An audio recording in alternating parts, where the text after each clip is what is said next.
Chassidus explains that when the Jewish people were in the desert, they had a complete devotion to Hashem. They were able to study Torah from Hashem. They had Moshe Rabbeinu as their teacher and their instructor, and all of their needs and their various necessities were taken care of. And there was a fear amongst the Jewish people that when they would enter the land of Israel and they would have to occupy themselves with the mitzvahs of the land and the various tasks that being associated with the land requires, that would take away from their devotion that they were experiencing in the desert, and there would be a lacking on their part in connecting with Hashem. In light of this fear, it says that the Jewish people, they came to Moshe Rabbeinu and they requested that we should have spies that go out in front of us to scope out the land and determine our best path forward. So Moshe Rabbeinu consulted with Hashem and he said to Hashem, can I send these spies? So Hashem responded to him, Shelach lecha, you can send these spies, but l'daitcha, based on your best understanding, ani eina mitzav, I am not commanding you to send these spies. So let's understand, Moshe Rabbeinu was a faithful servant of Hashem. Any logical conclusion that Moshe Rabbeinu would come to would be in line with his master's desires. And if that's the case, so why didn't Hashem actually command him to send spies in front of him, especially in light of the Ramban, which the Ramban explains that when it comes to going out to war, it's a logical process that you send out intelligence officers to go out, scope out the land, put out the strategy, and based on that, you go out to war. So why didn't Hashem command them to send out the spies? And also, let's understand, Moshe Rabbeinu is picking these individuals to be the spies, which means they were befitting people. In fact, we're told that at that time they were proper individuals, they were kosher, and later on they not only didn't complete the mission they were sent for, but it says that the day they came back with the report of the news of the land is actually the saddest day in the Jewish calendar till Mashiach comes. So how is it that they deviated completely from the mission they were sent to? So in order to better understand this, let's understand why spies are sent out. And there's two reasons that we find that these spies were sent to the land of Israel. One, it says that they were supposed to go and see the strategy of what type of land the people are living on and how they're encamped. Are they fortified cities, not fortified cities? Are they strong, not strong? And the second thing was they were commanded to take from the fruit of the land. In fact, the Torah says, them, they should be strengthened, and you should take from the fruit of the land and bring it back to their fellow Yidden to see what they're bringing and get a better feel of the fruit of the land. So let's understand. Hashem told the Yidden that they're going into a spacious, beautiful land that's flowing with milk and honey. Yidden themselves are maminim b'nei maminim, believers, the children of believers. So what advantage do they have by bringing back and seeing from the fruit of the land? So we can explain that bringing back the fruit of the land gives an individual the advantage of re'iyah, which means seeing, over shmiyah. We know if someone hears something and you hear a promise that you're going to a beautiful land, even from God, and then you have the ability to relate to it and see it in a tangible way, it's a much deeper understanding. So that was the reason why they were commanded that they should bring back the fruit of the land in order they should have this element of actual seeing. But taking back from the fruit of the land involved danger. Danger in the sense of people will notice you. You're carrying big things. You can't travel at the same pace. At the same time, you look like you don't belong in the place where you're coming from. You're taking back souvenirs.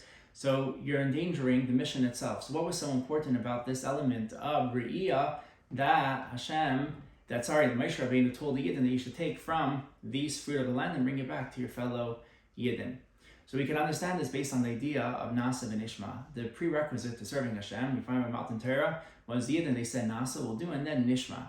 But we know that a much deeper level is that you should also have the Nishma. It shouldn't only be the Nasa, but after you have the Nasa, which means doing, you should come to a level of Nishma where it means that you understand it in your own logical way, how the Torah mitzvahs that you're doing is beautiful. And that was the idea of the Yidden bringing back the fruit of the land, that their Nishma should be on a much deeper level, and it shouldn't just be a commandment from Hashem, that Hashem said you should go to the land, but they should be able to experience it and feel it in their own terms, and it should permeate to the core of their beings. And that's why Moshe Rabbeinu was not commanded to send these spies, because sending these spies was a deeper level in the relationship of the Yidden and Hashem, and it was in the level of them coming to the understanding on their own and feeling it on their own beyond the Kabbalah itself, just accepting the yoke of heaven. So therefore, Moshe Rabbeinu was not commanded to send these spies, and the intention of them bringing back these fruits was that they should have this deeper level of understanding and excitement and anticipation of entering the land of Israel. So now we can understand why these servants, these people who were sent to be the spies, they completely went off their path. And the reason is because the mission itself was connected with the idea of nishma. It was the idea of connecting with a person's own understanding. When a person's own understanding gets involved, they were able to deviate from the mission they were sent on. And the reason they deviated from the mission they were sent on is because they were sent to go and find out what is the best way to conquer the land. Their job was simply to find out what's the best way, report back the lay of the land, and based on that, they would know what the way is that they would have to go forward in order to conquer the land. The problem was the Meraglim, they came back with a conclusion, and they said that the land is so strong, and based on everything that we've seen, we're not going to be able to go and conquer the land.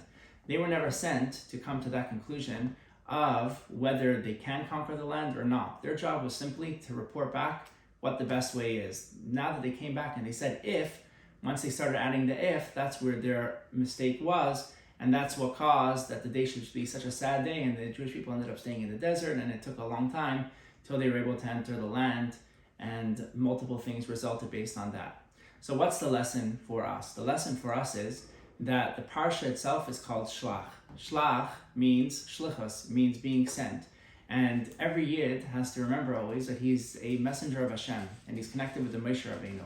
And by being connected with Hashem and being connected with Moshe Rabbeinu, a person is able to involve his seichel, which means to be objective and to look at things and understand things on his own, but at the same time, he shouldn't mix in his own preferences and try to make the reality fit with the way he sees things, because that's where the problem comes in. And we find in the Torah that the Torah says that by sheichad, where there's bribery involved with judges, so it says that sheichad makes blind the eyes of tzaddikim and chachamim.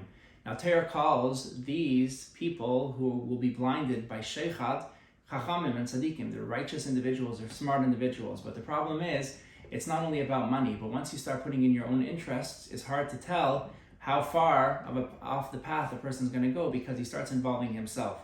So the way to stay true to the mission is by remembering constantly that even though there's the nishma, there's the element of understanding, you're connected always with the nasa, and you're always connected with the shliach, and you're connected with Hashem.